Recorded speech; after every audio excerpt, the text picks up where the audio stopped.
ना होगा, और अगर सब मिलकर कोशिश करें तो रास्ता निकल सकता है। राजू के चेहरे पर एक उम्मीद की किरण जागती है। हाँ बाबा जी, अगर सब मिलकर काम करें तो हम पानी ढूंढ सकते हैं। हमने पहले कभी ये कोशिश ही नहीं की। लेकिन इतनी कठिन जमीन में नया कुआं खोदना आसान नहीं। मुश्किल जरूर है, नामुमकिन नहीं। अगर हम मिलकर काम करें तो ये हो सकता है। राजू खड़ा हो जाता है, उसकी आंखों में एक नई रोशनी है। तो फिर हम कल से काम शुरू करेंगे। मैं गांव के सभी युवाओं को इकट्ठा करूंगा।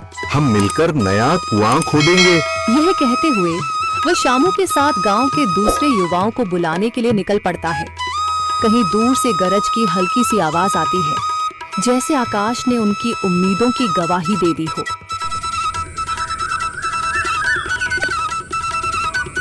अगली सुबह राजू और शामू गांव के युवाओं को इकट्ठा करने निकल पड़े। चौधरी महेश की हवेली के सामने एक भीड़ जमा है। बाबा जी, संदरी, गांव के कुछ बुजुर्ग और किसान सभी मौजूद हैं। हम हाथ पर हाथ रखकर नहीं बैठ सकते। अगर अल्लाह ने हमें हिम्मत दी है तो हमें खुद पानी के लिए मेहनत करनी होगी। हम एक नया कुआं खोदेंगे। लेकिन राजू, क्या हमें यकीन है कि वहाँ पानी मिलेगा? बेटा, पानी जमीन के अंदर होता है, बस सही जगह खोदने की जरूरत है। हमने अपने बुजुर्गों से सुना था कि पुरानी नहर के पास जमीन नरम थी, शायद वहीं पानी हो। बाबा जी सही कह रहे हैं। अगर तुम सब यह काम करने के लिए तैयार हो तो मैं अपने कुछ मजदूर भेज सकता हूँ। धन्यवाद चौधरी जी, लेकिन हम सब खुद भी मेहनत करेंगे। यह हमारे गांव के अस्तित्व की लड़ाई है। संदरी, जो अब तक चुप थी, आगे बढ़ती है। हम औरतें भी पीछे नहीं रहेंगी। हम पानी लाने की व्यवस्था करेंगी, खाना बनाएंगी, ताकि तुम सब आराम से काम कर सको।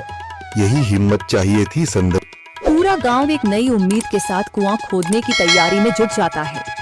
दूसरी ओर कुआं खोदने का काम शुरू हो चुका है। राजू, शामू और दूसरे युवा बेलचे चलाने लगते हैं। मिट्टी बाहर निकाली जाने लगती है। तेज गर्मी के बावजूद सब पूरी हिम्मत के साथ जुटे हुए हैं। दोपहर की तेज धूप जमीन आग की तरह तप रही है। गांव के लोग लगातार कुआं खोदने में जुटे हैं। हाथ छिलने लगे हैं, माथे से पसीना बह रहा है, मगर किसी ने हार नहीं मानी। महिलाएं पानी और सत्तू लेकर आती हैं ताकि पुरुषों को कुछ राहत मिले। हमें और गहराई तक जाना होगा।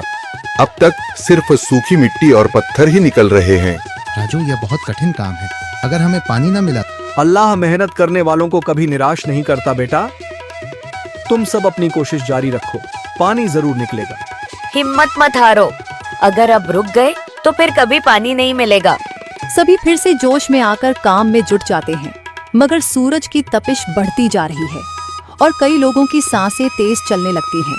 तभी एक तरफ से रामलाल और उसके आदमी हंसते हुए आते हैं। अरे भाई, तुम्हें लगता है कि जमीन तुम पर रहम करेगी? हाँ हाँ, ना समझ लोग, ये सब बेकार की मेहनत है। रामलाल, हमारा हौसला मत तोड़ो। अगर तुम मदद नहीं कर सकते तो कम से कम मजाक भी मत उड़ाओ। मदद? हाँ, मैं अपने कुएं का पानी बेच सकता हूँ, मगर मुफ्त में नहीं दूंगा। राजू सब अनसुना कर फिर काम में लग जाता है। शाम होने लगती है, लेकिन अभी तक पानी का नामो निशान नहीं। कुछ लोग मायूस होकर पीछे हटने लगते हैं। राजू, शायद रामलाल सही कह रहा है। यह सब बेकार है। नहीं शामू, हमें हार नहीं माननी। अगर आज हार गए तो फिर कभी हिम्मत नहीं कर पाएंगे। तभी अचानक फावड़ा किसी कठोर चीज से टकराता है। एक अजीब सी आवाज आती है। राजू चौंक कर देखता है और जल्दी जल्दी मिट्टी हटाने लगता है। अचानक एक ठंडी लहर महसूस होती है। सभी लोग दौड़कर आते हैं। जैसे जैसे मिट्टी हटती है, नीचे से गीली जमीन नजर आने लगती है। सब हैरान रह जाते हैं। सुभान अल्लाह, मैंने कहा था ना, अल्लाह हमारी मेहनत को जाया नहीं करेगा। राजू और बाकी सभी जोर लगाते हैं। कुछ ही पलों बाद अचानक मिट्टी के नीचे से पानी की एक छोटी सी धारा फूट पड़ती है। गांव वाले खुशी से चिल्ला उठते हैं। पानी पानी निकल आया। यह अल्लाह की कुदरत है रामलाल, जिस पर तुम्हें यकीन नहीं था। पूरा गांव आनंद से झूम उठता है। लोग एक दूसरे को बधाइयां देते हैं। औरतें दुआ करने लगती हैं। कुछ दिन बीत चुके हैं। गांव वाले नए कुएं से पानी भर रहे हैं, खेतों को सींच रहे हैं और जिंदगी फिर से पटरी पर लौट रही है। मगर रामलाल अब भी अपनी